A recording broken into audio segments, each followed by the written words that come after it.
Ang kwentong ito ay hango sa totoong buhay. Mula ito sa isa nating kabayan na itago na lang natin sa pangalang Lindo. Walang eksaktong taon, probinsya ng Antique. Tama na yan! Hindi na makatarungan yung ginagawa mo! Huwag kang makialam, Lindo. Kailangan mamatay ng mga tao. Kung hindi dahil sa kanila, hindi dapat nababalot ng takot ang mga taga-baryo. Uy, Tomas, hindi natin alam ang totoong pangyayari. Sumunod lang tayo sa sinasabi ng mga tao at ang masakit pa dahil sa pera. Kaya ginagawa natin yung bagay na yan eh. Hindi na kailangan madagdagan pa mga namatay. Tignan mo yung mga baboy ramo. Pati yung mga walang muwang na bik dinadamay mo. Kailangan, Lindo. Binabayaran tayo para ubusin sila. At isa pa, masarap kayang kumain ng karning baboy. Hindi masasayang ang mga yan dahil ipapamahagi natin sa mga taga-baryo mga mamamatay na baboy ramo. Pag-uusap ng magkaibigan, si Lindo at Tomas. Akmang aalis na sana ang mga ito nang makita ni Tomas ang figura ng malaking baboy ramo. Nakatago sa likod ng puno. Dali-dali nitong dinampot ang baril at pinaputokan. Ano ba naman yan, Tomas? Sabing tama na eh. Kung ano man yung naiwan dyan, siguradong hindi na yan dadami. Sandali lang, Lindo. Sisiguraduhin ko lang napatay na ang isang to. Ay naku, talagang hindi ka nakikinig. Bahala ka sa buhay mo. Pinuntahan ng binata ang baboy ramo para siguraduhin na hindi ito mabubuhay. Kaso nga lang laking gulat ni Tomas dahil wala na ito sa pinagbagsakan. Anak nang, sigurado kung bumagsak yung baboy na yun. Nasaan kaya yun? Uy Tomas, ano ba? Bilisan mo na. Nandito na yung mga taga-baryo oh. Sige, sandali lang. Ano ba naman yan? Nakaligtas po. Bumalik ang binata sa kinaroroonan ni Lindo. Kinausap nito ang kapitan del baryo. Nagpasalamat ang mga tao.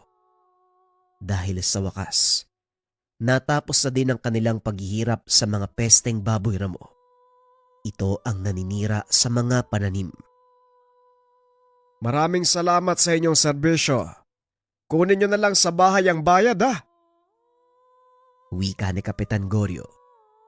Ngunit hindi nakatuon sa kanya ang atensyon ni Tomas. Nakatingin ito sa pinagbagsakan ng baboy ramo. Ano ba Tomas, wala ka na naman sa sarili mo. Kinakausap ka ni Kapitan. Pasensya na po Kapitan Goryo. Ano po uli yun? Ang sabi ni Kap, doon na lang daw sa bahay niya yung bayad. Ah, yun ba? O sige. Halika na, halika na. Kailangan na nating umalis o papalubog na ang araw. Wala pa naman akong dalang sulo. Bumaba ng kabundukan ang dalawa. Kasama ang mga taga-baryong nagakot ng mga patay na baboy ramo. Pagdating sa baryo, kinatay ng mga tao ang mga nahuli. Pinagparte-parte ang mga ito. Kung hindi dahil sa inyo, malamang hanggang ngayon nagbabantay pa rin ang mga magsasaka sa kanilang pananim. Ay sa wakas, magkakaroon na ng katahimikan ng isip ng mga tao. Isang bagay lang ho ang ipinagtataka ko, Manong. May nabaril akong baboy ramo eh, bago tayo bumaba. Sigurado kung tinamaan ko yon pero nung tignan ko, wala na doon yung katawan niya. Nakita mo ba ang kulay ng balahibo? Hindi po, Manong. Madilim kasi sa kinaroroonan niya. Sa figura ako bumatay nang bariling ko siya. May mga nakita ka bang bakas? Maliban sa pinagbagsakan niya, wala na akong nakitang bakas. Kung sakaling nakaligtas man siya at nabuhay, maglalakad siya at mag-iiwan ng bakas, hindi ba? Tama ka. Siguradong nandun lang yon, hindi mo lang nakita. O hindi kaya naman, isang taglugar ang nabaril mo. Taglugar, Manong? Ano naman yun? Mga nilalang na nangangalaga ng kalikasan o kagubatan, engkanto o hindi kaya naman mga elementong naninirahan sa isang lugar. Hindi ba pag engkanto, hindi tinatabla ng bala? Kaya imposibleng taglugar ang napatay ko, Manong. Posible. Pero maiba ko. Anong plano nyo? Ngayong gabi ba kayo bababa ng bayan? Hindi siguro, Manong. Baka magpalipas kami ng gabi sa baryo. Bukas ng umaga na lang bababa, medyo mahirap ang daan lalo pag gabi. Pag-uusap ng dalawa. Nang gabing iyon, nagkaroon ng kasiyahan bilang pasasalamat sa kanila ni Lindo. Nalasing ang lahat ng gabing iyon habang natutulog ang mga tao. Nanatiling gising si Tomas. Nakaupo lang ito sa atangan ng kubong tinutuluyan nang biglang may nakitang paslit. Nagtaka ang binata dahil halos madaling araw na ng mga oras na yon. Wala nang gising na kabataan sa baryo. Tumayo ito sa kanyang harapan at kaagad ding umalis. Dahil sa kuryosidad, sinundan ni Tomas ang bata hanggang sa maabutan niya ito. Malapit sa nakatumpok na mga katawan ng kinatay na baboy ramo. Oy bata, bakit ka nandito? Nasaan ang bahay niyo? Gabi na. Halika na, iatid kita sa inyo. Malayo dito yung bahay ko. At isa pa, sinadya talaga kitang puntahan. May itatanong ako sa iyo eh. Itatanong? Ano naman yun? Bakit mo pinatay yung tatay ko? Pinatay ang iyong ama. Baka nagkakamali ka. Halika na nga, ihatid na kita sa inyo.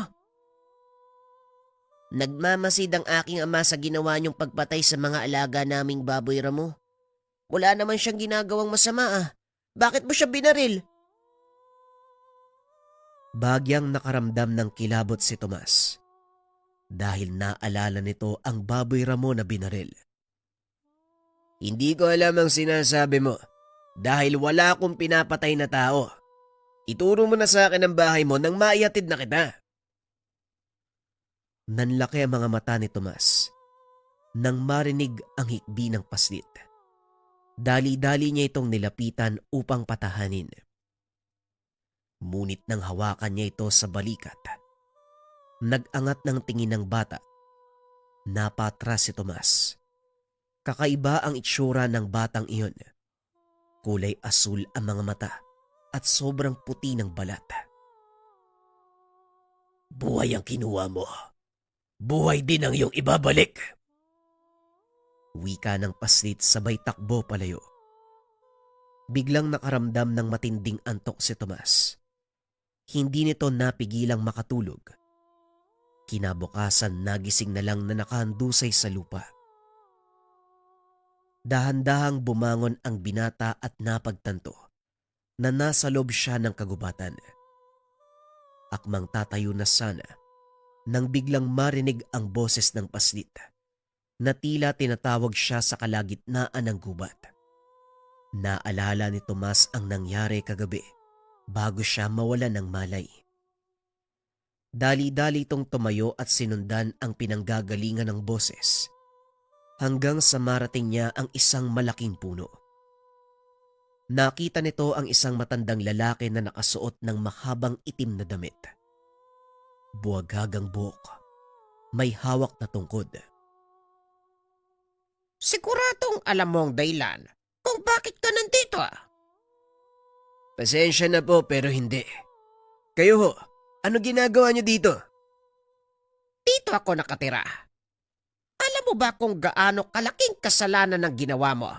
At kung ano ang naging bunga nito? Kasalanan? Linawin niyo nga ho. Hindi ko po kayo maintindihan. Pinatay mo ang tagapagbantay ng kubat. Dahil dito, may mga naulila kang musmos. Wika ng matanda. Biglang naalala ni Tomas ang nangyari. Maging ang sinabi ng paslit sa kanya kagabi. Sinasayang ko lang ang oras ko dito. Diyan na nga kayo. Pasensya na Manong, pero wala akong pinapatay na tao. Tumalikod ang binata. Maglalakad na sana palayo nang biglang lumitaw ang matanda sa kanyang harapan. Alam mo ang sinasabi ko, binata. Hindi ko papalampasin ang ginawa mo. Dahil sa pagkamatay ng isang bantay, unti-unting masisira ang balanse ng kalikasan. Sa oras na tuluyang mawala sa ayos ang lahat, mabubuksan ang mundo ng mga engkanto at malayang makakalabas-masok ang masamang elemento sa mundong ito. Bilang kaparusahan sa kasalanan mo, mabubuhay ka sa isang sumpa. Sumpa? Manong hindi na ako natutuwa. Umalis ka sa harapan ko kung ayaw mong patulang kita. Pagbabanta ng binata, tumawa ng malakas ang matanda. Sige, magmataas ka. Simula bukas, kailangan mong pumatay ng 100 aswang at ialay sa punong ito ang kanilang puso bilang kapalit ng iyong ginawang kalapastanganan. Kung hindi mo itututo pa rin, isa-isang mawawala ang mga mahal mo sa buhay. Sila ang magsisilbing alay. Nagulat si Tomas dahil bigla itong nawala. Ilang sandali lang ang nakalipas. Nagpakita naman si Lindo. Hoy Tomas, kanina ka pa hinahanap ni Kapitan Goryo. Halika na. Nakahanda na yung mga dadali nating karne. Ganun ba? O sige, susunod ako. Ano ba kasing ginagawa mo dito sa loob ng gubat? Nakakatakot dito ah. Halika na nga. Nananayo yung balahibo ko eh. Sige, tara. Umalis na tayo. Lumabas ang dalawa sa gubat. Nang makarating sa baryo, nakita nilang nakakarga na sa karo ang mga dadaling karne. Mag-iingat kayo sa daanan pa uwi. Ihatid na lang kayo ng isa sa mga tanod. Maraming salamat sa serbisyo. Wala po nga naman, Manong. Kung kakailanganin nyo ng tulong, wag... Hindi na ituloy ni Tomas ang sasabihin. Nakita nito ang matanda. Nakaupo sa taas ng mga dalang karne. Anong problema, Tomas? Bakit ka natigilan? Wala naman ho. Sige ho, tutuloy na kami. Nagtaka si Lindo. Iba kung kumilos ang kaibigan. Ngunit hindi niya ito pinansin sa pag-aakalang pagod lamang ito. Kaso nga lang sa pagdaan ng mga araw, unti-unti ring nagbabago ang ugali ng kaibigan. Naging bugnutin. Laging mainit ang ulo. Kung minsan ay nasasangkot pa sa mga away sa kalye. Ano bang nangyayari sa'yo, Tomas? Bakit parang ang init palagi ng ulo mo? Hindi ko nga din alam, pare. Nakarinig lang ako ng hindi maganda. Parang gusto ko nang manuntok. Ewan ko ba. Simula lang to nang umuwi tayo galing sa baryo nila Mang Goryo eh. Oh, anong kinalaman nun? Naalala mo ba yung binaril ko na baboy ramo? Alin dun? Yung hindi natin mahanap? Oo naman. Bakit naman iinit ang ulo mo dahil dun? Kung tutusin sa tuwing nangangaso tayo, marami ka namang pinapatakas sa mga hayop ah. Yun na nga ang ipinagtataka ko, pare. Dapat baliwala lang sa akin yun eh. Pero paulit-ulit na bumabalik sa alaala ko yung pangyayari. Idagdag mo pa yung matanda na nagpakita sa panaginip ko. Matanda? Ano yung ginawa sa panaginip mo?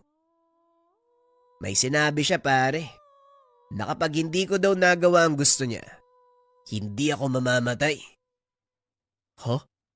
Ang gulo mong kausap. Simulan mo nga sa umpisa nang maintindihan ko. Ganito kasi yun, pare.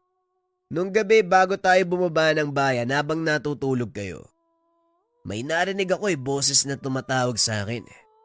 May nakita akong bata na naglalakad mag-isa sa daan. Sinundan ko.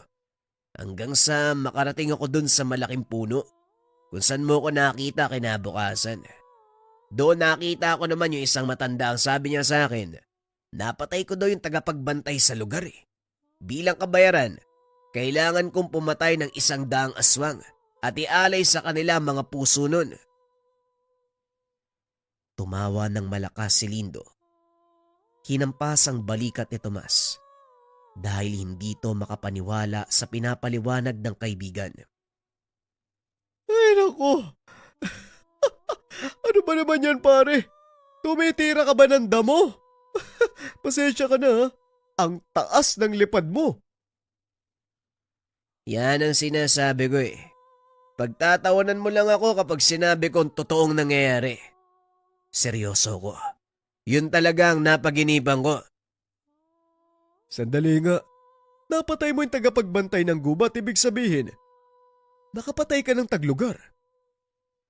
Yun din ang sinabi ni Mang Goryo. Pero syempre hindi naman ako naniniwala sa mga ganun eh. Kilala mo ako, di ba? Pero mukhang may katuturan niyang sinasabi ni Mang Goryo, pare. Ang mabuti pa bumalik tayo sa kanila. Baka sakaling masagot ang mga tanong mo. Kasi naninibago talaga ako sa ugali mo eh. Para kang palaging wala sa wisyo. Pag-uusap ng dalawa. Gaya ng sinabi ni Lindo, bumalik ang dalawa sa baryo nila Mang Goryo. Tinanong ang matanda tungkol sa panaginip ni Tomas. Ngunit hindi niya rin ito masagot. Sa halip dinala siya nito sa isang albularyo sa kanilang baryo. Hindi kalayuan sa gubat kung saan sila nangaso. Ano naman ho ang gagawin natin dito sa bahay ng albularyo, Manong? Wala naman ho akong sakit eh. Gusto mo bang malaman ang kasagutan sa mga tanong mo? Oo naman, Manong. Pero mukhang mali yata tayo ng nilapitan. Anong magagawa ng albularyo? Si Mang Bianong ang pinakamahusay na albularyo sa bayang ito. Hindi lang marami ang nakakakilala sa kanya dahil nakatira sa liblib na baryo. Pero sasabihin ko sa iyo, kahit ang nakaraan mo ay kaya niyang paliwanag sa pamamagitan lang ng pagtitig sa iyo. Talaga lang ah. O sige Manong, baka mama. Hindi na ituloy ng binata ang sasabihin. Lumabas sa silid ang albularyo na sinasabi ni Mang Goryo. Bakit ngayon lang kayo pumunta? Ilang araw ko na kayong inaasahan, lalo na ikaw binata. Wika ng matanda habang nakaturo kay Tomas. Nagulat ang binata. Ito ang unang pagkakataon na pumunta siya sa lugar. Po, ako po. Bakit niyo naman ho ako aantayin? May katanungan sa isip mo na hindi masagot kahit ng matandang kasama mo. Tama ba, Goryo? Napatingin si Tomas kay Mang Goryo na noon ay nakangiti lang habang nakatitig sa kanya. Tama po kayo, Mang Bianong. Gustong malaman ng binatang ito kung totoo ba ang sinabi ko sa kanya. Alam ko ang sadya niyo. Tumuloy kayo. At teka, may dala ba kayong pampainit? Nagkatinginan ang tatlo dahil iba ang tumatakbo sa isipan ng mga ito. Manong ha, sa tanda niyong yan kaya niyo pa? Ikaw bata, patabaing baboy. Merong bukal doon sa ibaba. Bakit hindi mo hugasan niyang utak mo? Napakadumi. Ang ibig kong sabihin, kung meron kayong dalang lambanog o kahit anong alak. Meron, Manong. Huwag kang mag-alala dahil pinaghandaan ko talaga ang pagpunta namin dito.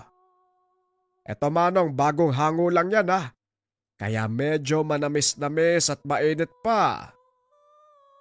Magaling, Goryo. Huli mo ang aking panlasa pagdating sa alak. O siya, tumuloy kayo nang masimulan na natin ang inuman. Biglang nag-init ang ulo ni Tomas nang marinig ang sinabi ng matanda. Manong, hindi po kami nagpunta dito para sayangin ang oras sa inuman. Naghanap kami ng kasagutan tungkol sa panaginip ko. At yon ang ibibigay ko sa inyo. Maupo ka at kaunting lamig. Wala kang mapapala kapag pinairal ang init ng ulo. Pasensya na ho kayo, Manong. Ito din ang isa sa mga dahilan kung bakit ako sumama kay Mang Goryo. Gusto ko malaman kung bakit biglang nagbago ang modo ko. Wika ni Tomas. Ngunit parang wala lang kay Mang Bianong ang sinabi ng binata. Binuksan nito ang bote ng alak. Nagsalin sa baso sabay abot sa kanya. Tanggapin mo ito at inumin. Sa'yo ang unang tagay. Napailing si Tomas. Ngunit sa pagnanais na masagot ang mga katanungan, sinakyan nito ang gustong mangyari ng matanda. Maya-maya lang ay nakaramdam ng tama si Tomas, bagay na hindi rin karaniwan sa kanya. Dahil hindi ito mabilis malasing kahit anong alak pa ang inumin. Isa-isa nang nakatulog si Mang Goryo at Lindo. Tanging naiwan lang ay si Mang Bianong at si Tomas. Pinilit ng binatang manatiling gising dahil sa kagustuhang malaman ang sagot sa kanyang mga katanungan.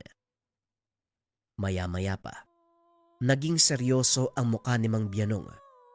Nakatitig lang ito sa mata ni Tomas. Nakaramdam ng kilabot ang binata dahil mahahalata ang galit sa mga mata ng matanda. Alam mo ba kung gaano kabigat na kasalanan ang ginawa mo? Hindi ka ba nag-iisip? Anong ibig mong sabihin, Manong? Anong kasalanan? Alam kong alam mo ang tinutukoy ko, binata. Huwag kang magmaang-maangan. Ang napatay mo ay isang mataas na uri ng taglugar, isang bantay ng kagubatan, at sa kanya nakaasa ang lahat ng elementong nabubuhay sa bahaging iyon. At dahil napatay mo siya, nawala ang natural na proteksyon ng kagubatan. Malayang makakapasok ang mga aswang at iba pang masabang elemento sa lugar. Ano po ba ang kinalaman nun sa panaginip ko, Manong? Yun mismo ang dahilan kung bakit ka nananaginip at bakit biglang nagbago ang timpla mo. Upang mas maunawaan mo ang lahat. Ang mga panaginip ay paalala sa dapat mong gawin at ang biglaang pagbabago ng modo mo ay palatandaang nasa paligid lang ang aswang o nilalang na kailangan mong patayin. Nagulat si Tomas dahil halos magkatugma ang sinabi sa kanya nung matanda na nakita sa gubat ni Mang Bianong. Yan din ang sinabi sa akin ng matanda. At ayon pa sa kanya, hindi raw ako mamamatay hanggat hindi ko nakukumpleto ang pinapagawa niya sa akin. Isinumpa ka ng mga espiritu ng kagubatan, binata. Pasalamat ka pa nga. Hanggang ngayon, hawak mo pa ang kaluluwa mo. Binigyan ka nila ng pagkakataong tubusin ang sarili mong kasalanan. Ngayon para maalis ang sumpa, kailangan mong sundin ang sinasabi nila. Dati kang sundalo, hindi ba? Bakit hindi mo gamitin ang iyong talento at kausayan sa pakikipaglaban? Manong, paano ko makikilala ang mga aswang? Sa ganyang paraan matutulungan kita. Pero hanggang doon lang.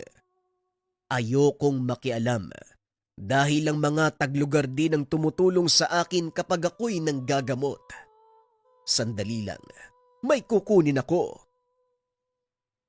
Pumasok sa silid si Bianong. Kagad ding bumalik. Bit-bit ang isang gulok at pulang tela. Ano naman ho yan, Manong? Ang gulok na ito ay pagmamay-ari ng aking anak. Ngunit sa kasamaang palad ay wala na siya. Nasawi sa engkwentro laban sa mga aswang. Kaya heto, ipinapasa ko sa iyo ang gamit. At ang pulang tela naman ay isang uri ng talandro na nagbibigay ng sabulag sa sino mang may hawak nito. Hindi ka makikita at mararamdaman ng mga aswang kapag hawak mo ito. Sandali lang, ipapasa mo sa akin ang gulok ng anak mo. Hindi ba mahalaga sa iyo ang bagay na yan? Mahalaga sa akin ang gulok na ito, kaya nga'y pinapaubaya ko na sa iyo. kasabayang pakiusap na ikaw ang magpatuloy ng sinimulan ng aking anak na si Romulo. Teka Manong, sandali lang, hindi ko maintindihan yung nangyayari. Gusto mong kunin ko yung gulok na to. Itutuloy ko yung sinimulan ng anak mo. Bakit? Ano bang ginawa niya dati? Hindi na malaya ni Tomas. Gising na pala si Manggorio. Napalingon sa matanda nang bigla itong magsalita. Si Romulo ang pinakamabangis na manunugis ng aswang. Walang nakakakilala ng totoo niyang pagkatao maliban sa aming mga taga-baryo. Itinago namin sa lahat ang tungkol sa kanya para protekta ng aming tagapagbantay. Ngunit naganap ang hindi inaasahan. Isang malakas na gabuna ng nakalaban ni Romulo na naging dahilan ng kanyang kamatayan. Gabunan, Manong. Ano yun? Mga uri sila ng aswang, ngunit mas malakas at makapangyarihan. Nagawang patayin ni Romulo ang isa sa kanilang pinuno. Ngunit sa kasamaang palad, hindi inakala ng anak ko na may kakayahan ng mga itong umatake kahit tirikang araw. Nang mga sandaling iyon, hindi nakapaghanda si Romulo. Araw ng binyag ng kanyang panganay nang sugurin sila ng mga aswang. Huwag niyo na hong ituloy ang kwento, Manong. Mukhang narinig ko na ang istorya na yan. Hindi ba yan yung pamilyang natagpuan na wakwak ang katawan? At yung lalaki, sinabit mismo sa harapan ng kanyang bahay. Yan nga mismo. Sinasabi ng mga otoridad na gawa ito ng mga tulisan. Ngunit alam ko ang katotohanan dahil naroon ang isa sa mga alaga kong engkanto at nakita niya ang buong pangyayari. Kung ganon, alam niyo din ang pagkakakilanlan ng mga aswang na pumatay sa anak mo. Hindi ako, kung hindi ang alaga kong engkanto. Sa ngayon ay nagtatago dahil sa takot na siya ang balikan ng mga aswang. Hanapin niyo si Tabul. Isa siyang kama-kama. Siya ang makakapagturo sa iyo ng kinaroroonan ng mga aswang na pumatay sa aking anak. Parang gusto kong isipin, sinadya mong mangyari to, Manong, dahil gusto mong maipagigante ang anak mo. Pero kung ito ang paraan para matubos ang sarili ko, sige, gagawin ko. Pag-uusap ni Tomas at Mang Bianong. Hindi na namalayan ng mga ito ang oras. Umaga na nang magising si Lindo. Walang malay sa mga nangyari. Pinaliwanag na lang sa kanya ni Tomas ang lahat habang pabalik sila sa baryo ni Manggorio. Ano na ngayon ang balak mo, Tomas? Ipagpapatuloy mo pa rin ba yung pangangaso? Oo naman, Lindo. Pero sa pagkakataong ito, puso ng aswang ang kokolektahin ko. 100 aswang, Lindo. Yon ang kailangan kong bunuin. Delikado ang kakarapin ko, kaya mas mabuting wag ka nang sumama. Ayos ka.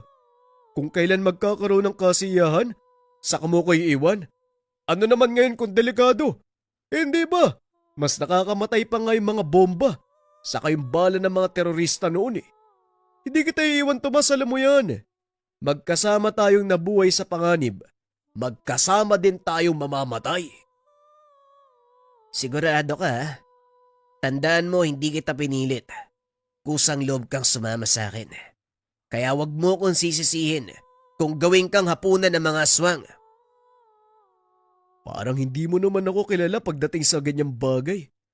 Maaaring hindi ko alam ang kakayahan ng mga aswang. Pero siguro naman, kaya kong depensa ng sarili ko laban sa kanila. Depensahan. Sige nga, paano? Nilibot ni Lindo ang tingin sa paligid. Nakita ang nakasabit na kumpol ng bawang sa taas ng pintuan ni Manggorio. Ito bawang oh. Hindi ba takot ang mga aswang sa mga ganito? Hindi ka nila lalapitan kung may dala kang bawang.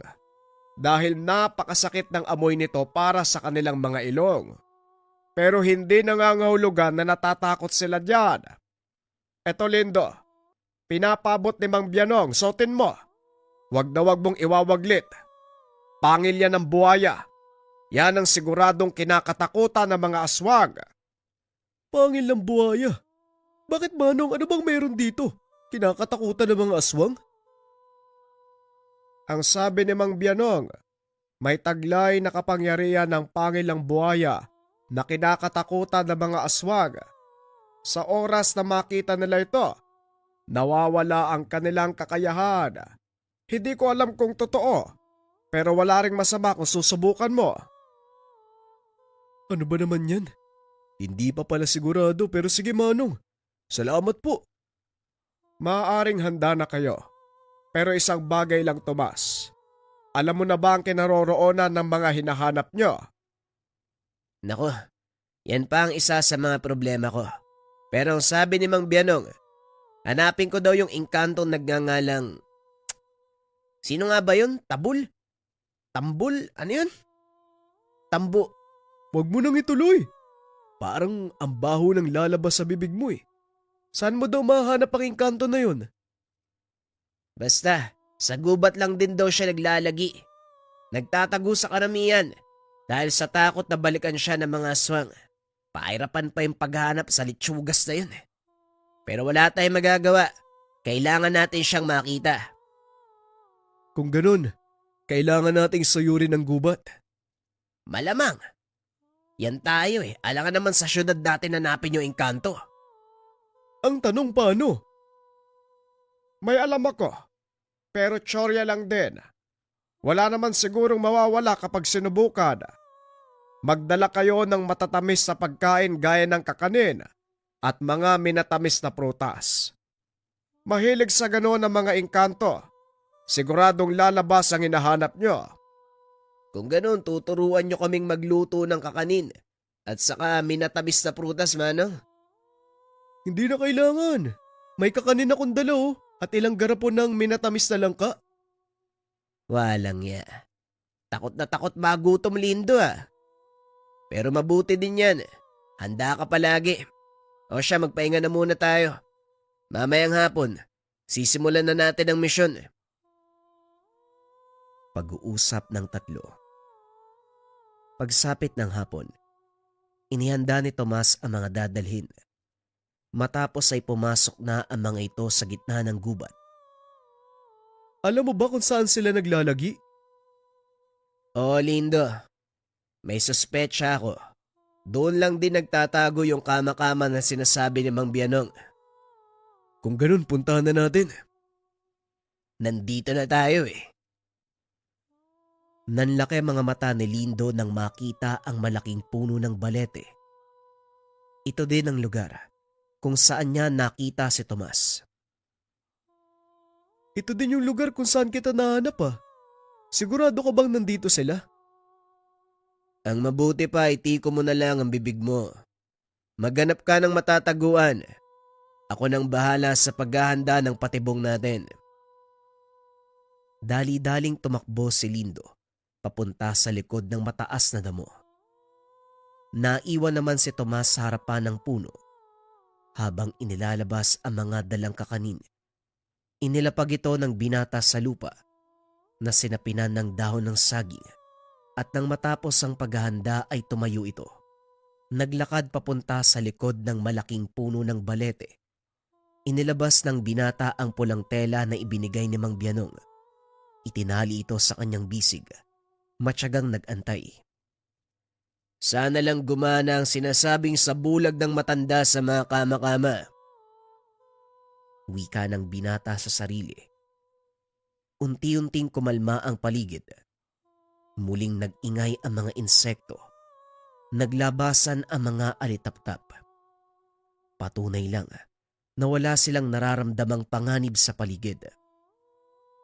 Maya-maya pa, biglang nawala ang malakas na huni ng mga kuliglig. Nanlaki ang mga mata ni Tomas nang makita ang isang nilalang. Kulay lupa ang katawan. May malaking tiyan. 4 ang mga kamay. May mahabang buntot. Marahan itong lumapit sa inilapag na kakanin. Inamoy-amoy ang minatamis na langka. Tila naumaling ito sa bango ng pagkain. Walang pagdadalawang isip na nilantakan. Walang pakialamang nilalang sa kung anong nangyayari sa paligid dahil sarap na sarap ito sa kinakain. Lingid sa kalaman ng engkanto na nasa likod niya na si Tomas. Natuwa ang binata dahil gumana ang sabulag ng talandro na ibinigay sa kanya ni Mang Bianong. Marahang hinawakan ni Tomas ang gulok at binunot, sabay hablot sa buntot ng nilalang nakakawag-kawag. Habang sarap na sarap sa nilalantakang pagkain. Itinaas ni Tomas ang nilalang at sumigaw ito. Saka pa lamang lumabas si Lindo sa pinagtataguan. Akmang hahampasin sana ng kahoy ang nilalang nang biglang saluin ni Tomas ang pamalo. Hindi natin siya papatayin, Lindo. Ano ka ba naman? Ibaba mo nga yung pamalo. Ibaba mo ako, walang yaka. Ang lakas ng loob mong lapas na nganin ako. Bitawan mo ang butot ko. Hindi ko bibitawan ang buntot mo hanggat hindi mo sinasagot ang mga katanungan ko. Eh sino ka ba? At saka bakit hindi kita nakikita? Hoy, Papoy! Nasaan ang kasama mo? Bakit hindi ko siya makita? Aba talagang titirisin kitang kutong lupa ka eh. Isang beses mo pa akong tawagin baboy. Sige, Papoy! anak ng... Magulos dili ka, Lindo. Hayaan mo lang siyang mangasar. Ugali yan ng mga engkanto. At kung magpapadala ka sa pangbubuyo nila, ikaw ang talo. Ngayon sabihin mo sa akin, ikaw ba si Tabul? Tanong ng binata. Biglang natigilan ang nilalang nang marinig ang kanyang pangalan. Paano kung ako nga? Anong gagawin niyo sa akin? Teka, mga aswang ba kayo? Huwag niyo ako papatayin pakiusap. Wala naman akong sinabi tungkol sa inyo. Itinikom ko ang aking bibig. Maawa kayo. Nagkatinginan sila Lindo at Tomas. Napagpasya ng binata na magpakilala. Tinanggal nito ang nakataling talandro sa kanyang braso. Nagulat ang engkanto dahil isang tao ang may hawak-hawak sa kanyang buntot. Huwag kang matakot. Hindi kami mga aswang. Ilalapag kita pero sa isang kondisyon. Hindi ka tatakbo. Pangako, hindi ako tatakbo. Binunot ni Tomas ang gulok. Itinutok sa leeg ng engkanto. Bigla namang sumigaw ang nilalang na tila takot na takot. Nakikita mo ba ang gulok na ito? Siguradong pamilyar ka dito. Ngayon kung lolokohin mo lang ako, tatadtarin kita ng pinong-pino at gagawin kong kare-kare yung buntot mo. Kilala ko ang gulok na yan. Mamamatay kanto ang tawag ni Tandang Bianong sa Santatagyan. Nasa si Romulo. Bakit kayo ang may hawak ng gulok niya? Kaibigan kami ni Mang Bianong at siya ang nagbigay sa akin ng gulok na ito. Siya din ang nagturo sa akin ng kinaroroonan mo. Naparito kami dahil gusto ko malaman kung saan matatagpuan ang kuta ng mga aswang. Nanlaki ang apat na mata ng engkanto nang marinig ang sinabi ni Tomas. Hindi ko maaaring sabihin sa inyo ang kuta ng mga aswang. Ako ang mananagot. Hahabulin nila ako at papatayin. Huwag kang matakot dahil nandito ako. Hindi ko hahayaang galawin kanila. Hindi mo alam ang kanilang kakayahan. Madaling sabihin dahil hindi mo sila nakakarap. Alam ko. At kung sakaling may turo mo sa akin ang kanilang kuta, yon ang una kong pagkakataon na makakarap sila. Gagawin ko ito hindi para sa pansariling kapakanan, kundi para din kay Romulo. Romulo, ginagawa mo ito para kay Romulo. Oo. Nakiusap sa akin si Mang Bianong na ipagiganti ko ang kamatayan ni Romulo. Kung ganon, handa akong tumulong. Pero pakiusap, bitawan mo ang buntot ko. Hayaan mo kong ubusin ang kakanin at binatamis na lang ka. Inilapag ni Tomas ang engkanto. Hinayaan nitong kumain. Matapos ay dinala ang nilalang sa tahanan ni Mang Bianong. Natuwa ang matanda nang makita ang nilalang. Matagal kitang hinanap, Tabul. Bakit ka lumayo? Lalo lang nanganib ang buhay mo nang umalis ka sa pamamahay ko. Hinabol ako ng mga aswang na pumatay kay Romulo. Dahil alam ko ang kanilang kuta. Kaya ako umalis. Natakot akong baka pati kayo ay madamay. Patawad, Tandang Bianong. Walang kaso, Tabul. Ang mahalaga ay bumalik ka na. Kailangan namin ng tulong mo, lalo na ng binatang ito. Kaya ng sinabi ko sa inyo. Handa akong tumulong.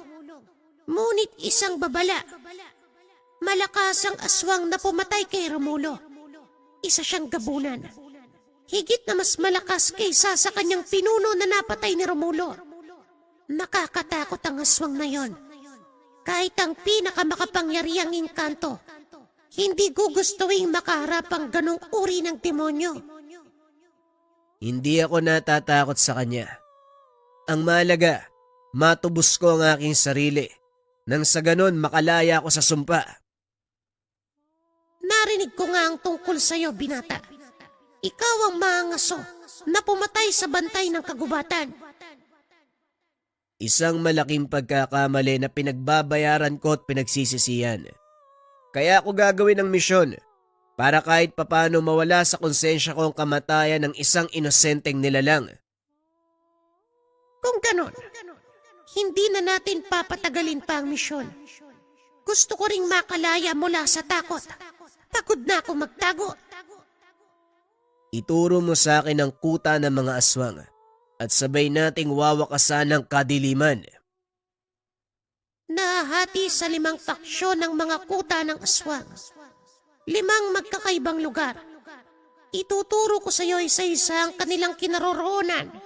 Ngunit hindi nila ako pwedeng makita. Nauunawaan ko. Sabihin mo sa akin kung ano ang maaari kong gawin. Pwede akong pumasan sa likod mo habang suot ko ang talandro ng sabulan. Sa ganong paraan, pareho tayong hindi makikita na mga kalaban. Kung gano'n, ano pa ang inaantay natin? Simulan na ang pagtugi sa kanila. Tutungo tayo sa kanluran. Ang unang kuta ng mga aswang, matatagpuan sa hangganan ng gubat, malapit sa lawa.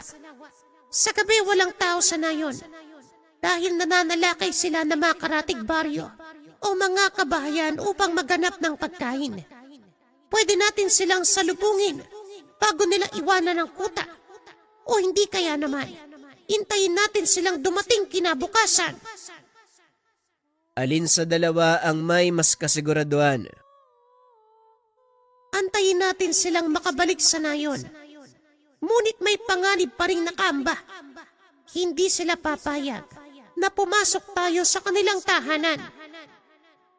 Hindi na sila makakatanggi kung makita nila tayo sa loob ng kanilang bakuran. Halika na, ituro mo ang daan, Tabul. Dali-daling tumakbo ang binata papunta sa direksyong itinuro ng engkanto. Nakasunod si Lindo sa kanilang dalawa. Halos hindi nito makahinga dahil sa pagod. Kaunting bagal naman. Hindi ako makahabol sa inyo eh. Matagal pang magumaga. Magbawas-bawas ka kasi ng timbang. Tignan mo nga yung tiyan mo. Mas mataas pa sa dibdib no. Kaya nga, ano magagawa ko? Masarap kumain. Pag-uusap ng dalawa. Maya-maya pa ay narating na nila ang hangganan ng unang kuta. Iilang bahay lang ang naroon at halos walang seguridad ang lugar. Sa hinala ni Tomas, pansamantalang tahanan nito ng mga aswang. Dito tayo mag-aantay ng pag-alis ng mga aswang. At sa oras na mangyari yon, saka tayo papasok. Lindo, may dala ka bang asin? Meron. Anong gagawin mo? Gagamitin mo panlaban sa kanila? Hindi. Natatakam kasi ako sa mga bunga ng mangga. Amin na ilabas mo ang asin. Kakain muna tayo ng maasim habang naghahantay. Puro ka talaga kalokohan, Tomas. O ito ang asin mo.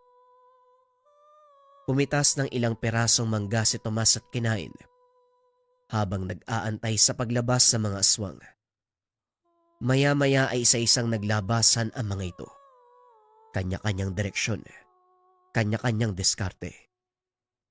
Lindo, tumayo ka na dyan. Oras na para pumasok sa kuta. Nagsipag-alisan na mga aswang.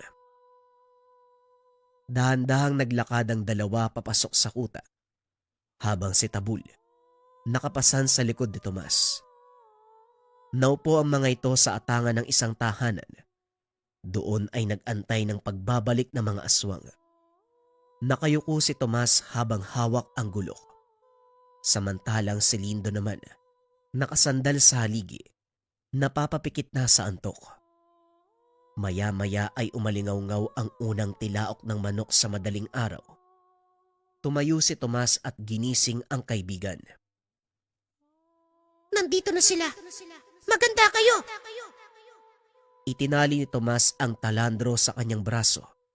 Si Lindo naman ay umakyat sa isa sa mga bahay. Naupo sa atangan habang may hawak na asin at bawang. Kabilin-bilinan ni Mang Bianong na wag hahayaan ang mga aswang na makapasok sa kanilang tahanan upang makapagpalit ng anyo bilang tao. Dahil sa oras na mangyari yun, hindi na sila mamamatay sa pamamagitan ng sikat ng araw. Tumayo si Tomas sa gitna ng daan habang inaantay ang pagdating ng mga aswang. Isa-isang nagpakita ang mga itim na figura. 6 ang kabuang bilang ng mga ito, katumbas ng 6 na kubong nakatayo sa lugar. Maligayang pagbabalik sa inyong baryo. Ano, nabusog ba kayo mga impakto? Wika ng binata, sabay taas ng kanyang gulok. Lingid sa kalaman ng binata, may nag-aantay na sorpresa para sa kanya. Biglang gumapang si Tabul, papunta sa kanyang kamay na may hawak na gulok at sumanib ito. Napaluhod sa sakit si Tomas. Ngunit nang marinig ang boses si Tabul, unti-unti itong huminahon. Ito lang ang maitutulong ko sa iyo. Sa pamamagitan ng pagsabi ko sa kanang kamay mo, madadagdagan ang lakas at bilis mo. Hindi ka rin tatabla ng kagat at kalmot ng mga aswang. Kaya magmadali ka. Kailangan mo na silang patayin bago pa man makapasok sa kanilang tahanan ng mga yan. Huwag kang mag-alala. Wala sa kanila makakapasok sa bahay. Sinabuhin ko na nga ng bubong at atangan. Paano ba yan? Mukhang huling araw nyo na ngayon. Sana lang nasiyaan kayo sa pagkain, ha? Wika ni Tomas, sabay sugod sa mga aswang. Nakipagsabayan ang binata sa bilis ng mga ito, gamit ang gulok ni Romulo. Pati na rin ang kakayahang ipinairam ni Tabul. Pinagpapapatay niya ang mga kalaban. Walang kahirap-hirap na dinukot ng binata ang puso ng mga ito. Isinilid sa sako. Anong gagawin mo sa mga yan? Iaalay sa taglugar na nagbigay sa akin ng sumpa. Sasama ko. Matapos ang laban ay pinuntahan ni Tomas ang puno kung saan sila nagkita ng taglugar. Inilapag nito ang dalang sako at tinawag ang nilalang. Magaling! Ngunit malayo pa ang iyong bubunuin. 6 na puso pa lang ito. Kailangan mong buuin ng 100. Alam ko, at hindi magtatagal, mabubuo ko din ang 100 puso ng aswang. Nang matapos ang pag-aalay, umalis na ang binata at bumalik sa tahanan si Mang Bianong. Kumusta naman ang una mong lakad? Nagtagumpay ka ba? Oho, salamat sa tulong ng mga kaibigan ko. Kaibigan? Kaibigan mo din ba ako? Oo, yon ang tingin ko sa'yo dahil tinulungan mo ako. Ito ang unang pagkakataon na may tumawag sa kanya ng kaibigan. Madalas kinakatakutan ng mga tao si Tabul dahil sa kanyang anyo.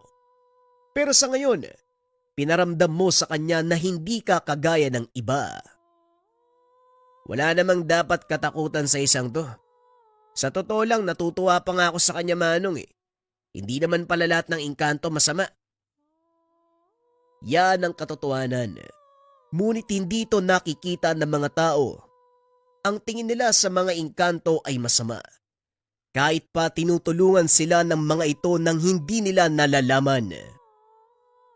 Lubhang mapanghusga ang mga tao.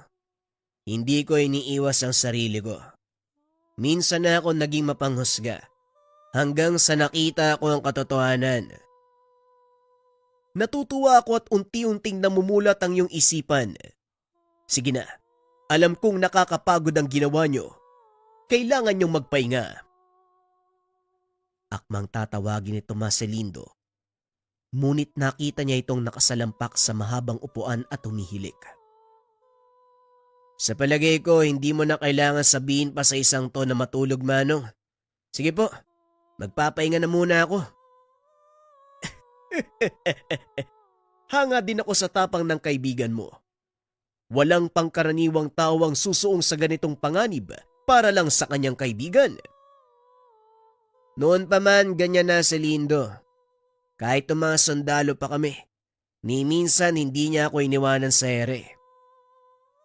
Pahalagaan mo ang ganyang uri ng kaibigan dahil minsan lang silang masusumpungan. Humiga si Tomas sa maliit na beranda. Ilang minuto lang ay nakatulog na ito. Naupo si Tabul sa dibdib ng binata. Kinausap si Mang Bianong. Mabuti ang puso ng binatang ito. Nararamdaman ko sa kanya ang katauhan ni Romulo. Ngunit may bigat siyang dinadala sa dibdib. Ang bigat na yon ay ang pagkakapatay niya sa engkantong bantay ng kagubatan. Dinala ng binata sa kanyang konsensya ang pagkawala ng isang mabuting nilalang. Kung alam niya lang ang katotohanan, ngunit hindi ako nararapat na magsabi sa kanya. Pagdating ng panahon, siguradong malalaman niya din ito. Wala sa atin ang dapat magsabi. Hayaan mong ang tadhana mismo ang magpakita sa kanya. Ipinagpatuloy ni Tomas ang ginagawang pagtugi sa mga aswang. At sa tulong ni Tabul at Lindo, nagawa niyang magtagumpay.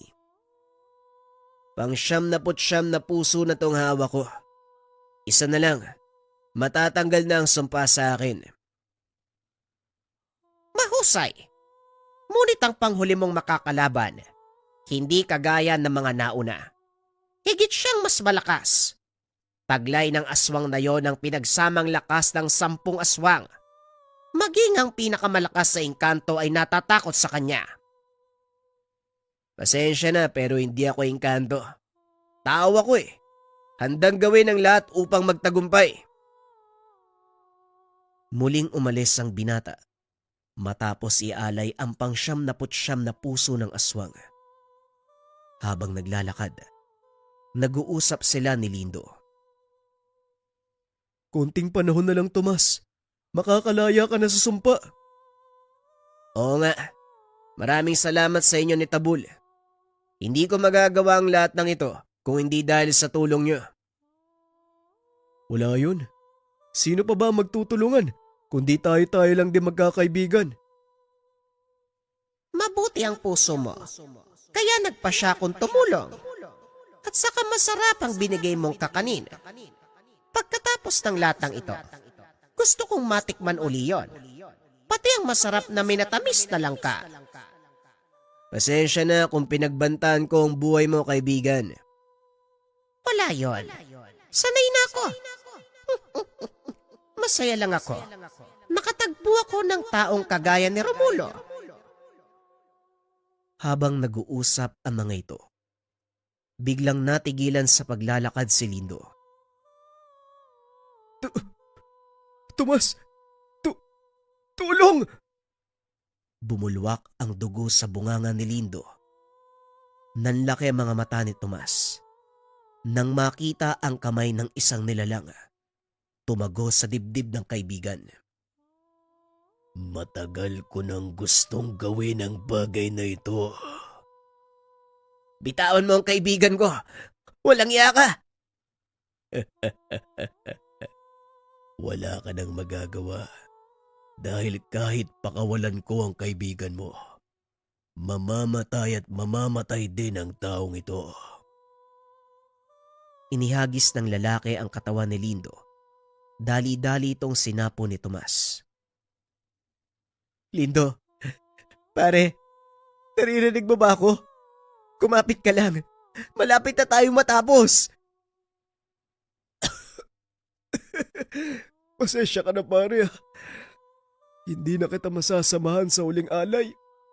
Ipangako mo, iaali mo sa mga taglugar ang puso ng aswang na yan. Mga ako ka. Hindi, Lindo. Sabay tayo mag-aalay ng puso niya sa mga taglugar. Kaya kumapit ka lang. Talagang umaasa pa kayong matatalo ako. Kung ang mga engkanto nga ay kinakatakutan ng aking presensya, kayo pa kayang mga mortal? Hindi na ituloy ng aswang ang sasabihin. Biglang nawala sa kinaroroonan si Tomas. Hindi nito maramdaman ang presensya ng binata, kaya nagpalinga-linga ito. Kinuha ni Tomas ang pagkakataon upang kausapin si Tabul dahil ramdam nito sa engkanto ang matinding takot. Siya ang sinasabi ko sa iyong kabudad. Siya ang pumatay kay Romulo. Si Urbano. Ganun ba? Bakit ka natatakot sa kanya? Nasisiraan ka na ba? Tignan mo siya. Hindi mo ba nakita ang ginawa niya sa kaibigan mo? Nakita ko. Kaya nga lalong nawala yung takot ko sa kanya eh. Kaya ikaw umayos ka. Malakas ka, Tabul. Kaya hindi ka dapat natatakot sa kanya. Walang makakatalo sa pinagsama nating lakas kaya humanda ka. Pero Tomas, hindi mo alam ang lakas ni Urbano. Kaya niyang hatiin ang katawan mo sa dalawa gamit ang mga kamay. Kakaiba ang pisikal na lakas ng aswang na yan. Alam ko. Kaya nga kakailanganin ko ng tulong mo. Ano, handa ka na ba? Hindi ko alam, Tomas. Pero sige, susubukan ko. Muling sumapi si Tabul sa kanang kamay ni Tomas. Akmang tatayo na sana ang binata nang bigla siyang hawakan ng isa pang nilalang. Sa pagkakataong iyon, isang maliit na puting engkanto ang nagpakita. Laking gulat ng binata dahil bigla siya nitong kinagat. Para saan naman ang kagat na yon?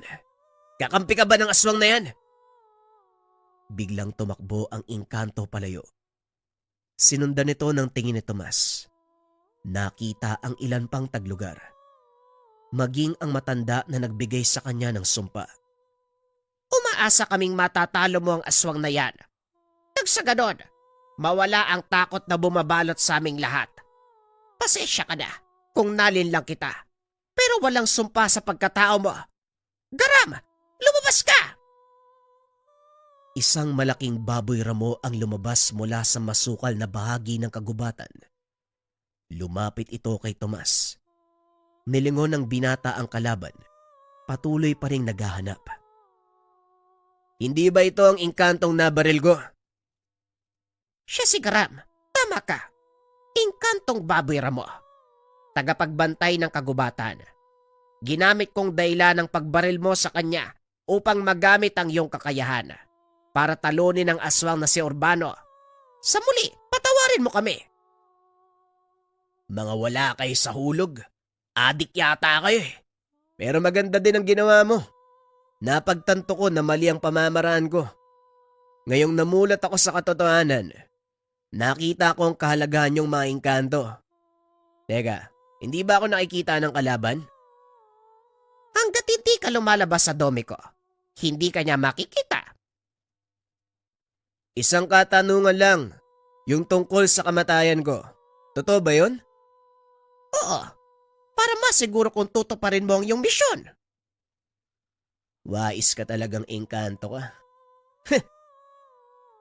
Wika ng binata. Sabay labas sa ginawang pananggalang ng taglugar. Nakita ito ni Urbano. Diyan ka pala nagtatago. Akala ko ba hindi ka natatakot sa akin? Oo naman, hindi ako natatakot. Kaya maganda ka. Dudukutin ko yung puso mo at iaalay sa mga taglugar. Wika ng binata sabay sugod. Nagulat ang kalaban. Hindi nito akalaing ganong kabilis kumilos si Tomas. Matapos ay bigla pa itong nawala. Sunod-sunod na taga ang natanggap nito mula sa binata.